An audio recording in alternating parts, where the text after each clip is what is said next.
வணக்கம். எல்லாரும் எப்படி இருக்கீங்க? எலெக்ஷனுக்கு இன்னும் கொஞ்ச நாள் தான் இருக்கு. நான் தமிழ்நாடு முழுக்க பிரச்சாரம் பண்ணிட்டு இருந்தாலும் இந்த வீடியோ மூலமா சில விஷயங்களை உங்க எல்லார்கிட்டையும் பேசணும்னு தோணுச்சு. என் மனசுல படுறத ஓப்பனா நான் இப்ப பேச போறேன். இந்த எலெக்ஷன் திமுகவுக்கும் ஆளுங்கட்சிக்கும் இடையில நடக்கிற போட்டி இல்லைங்க.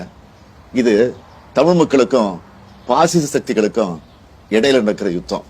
தமிழ்நாட்டில் நோட்டாவை விட கம்மியான ஓட்டு வாங்குற ஒரு கட்சி இன்னைக்கு ஆளுங்கட்சியை மிரட்டியே தமிழ்நாட்டோட உரிமைகளை மொத்தமா பறிச்சுக்கிட்டு இருக்கு. நம்ம இளைஞர்களுக்கு கிடைக்க வேண்டிய அரசாங்க வேலையை வட மாநிலத்திலிருந்து வர்றவங்களுக்கு தூக்கி கொடுக்கறாங்க. நீட் மாதிரி எக்ஸாம் கொண்டு வந்து நம்ம பிள்ளைகளை படிக்க விடாம பண்றாங்க. நம்ம விவசாயிகளுடைய நிலத்தை புடுங்கி அவங்க வாழ்வாதாரத்தை கெடுக்கிறாங்க. எதிர்த்து போராடுற மக்களை அடிச்சு விரட்டுறாங்க. நாம என்ன சாப்பிடணும், நாம என்ன மொழி பேசணும், நம்ம யாரை கல்யாணம் பண்ணணும், நம்ம குழந்தை என்ன படிக்கணுங்கிற வரைக்கும் அவங்க முடிவு பண்ணணும்னு நினைக்கிறாங்க.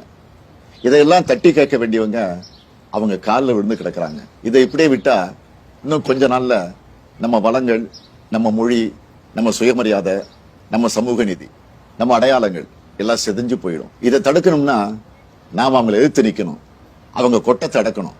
அதுக்கு உங்களுடைய ஓட்டு தான் உங்க ஆயுதம். திமுக ஆட்சிக்கு வந்தா நம்ம தமிழர்களோட பறிக்கப்பட்ட உரிமைகள் எல்லாமே மீட்கப்படும். மாநில உரிமைகள் முழுமையா பாதுகாக்கப்படும். சட்டம் ஒழுங்கு என்னுடைய நேரடி கண்காணிப்பில் இருக்கும். தப்பு செய்யறவங்க யாரா இருந்தாலும், மறுபடியும் சொல்றேன், யாரா இருந்தாலும் பாரபட்சம் இல்லாம நடவடிக்கை எடுப்பேன். பெண்களுக்கு எதிரான குற்றங்கள் இரும்பு கரம் கொண்டு தடுக்கப்படும். திமுக இந்து மதத்துக்கு எதிரானதுன்னு எதிரணியினர் ஒரு பொய்யான குற்றச்சாட்டை பரப்புறாங்க. அதனால நான் தெளிவா சொல்லிடுறேன், திமுக ஆட்சியில எல்லா மத மக்களும் பாரபட்சம் இல்லாம சமமா நடத்தப்படுவாங்க. அவங்களோட மத நம்பிக்கைகள் மதிக்கப்படும். சமூக நீதி, சமத்துவம் பாதுகாக்கப்படும். லஞ்சம், ஊழல் இல்லாத நேர்மையான ஆட்சி தான் என்னுடைய முதன்மையான நோக்கம். எல்லா துறையும் என்னுடைய நேரடி கண்காணிப்பில் இருக்கும். தமிழ் மக்களுக்கு எதிரான திட்டங்கள் எதுவா இருந்தாலும் தடை செய்யப்படும். என்னுடைய சுயநலத்துக்காக நான் யார் காலையும் விட மாட்டேன்.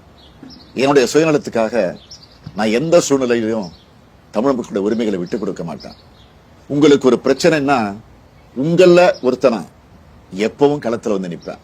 இதெல்லாம் என்னுடைய மனப்பூர்வமான உறுதிமொழிகள்.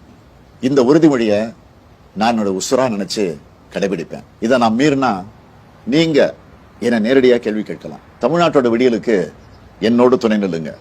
நன்றி. வாக்களிப்பேர் உதயசூரியன்.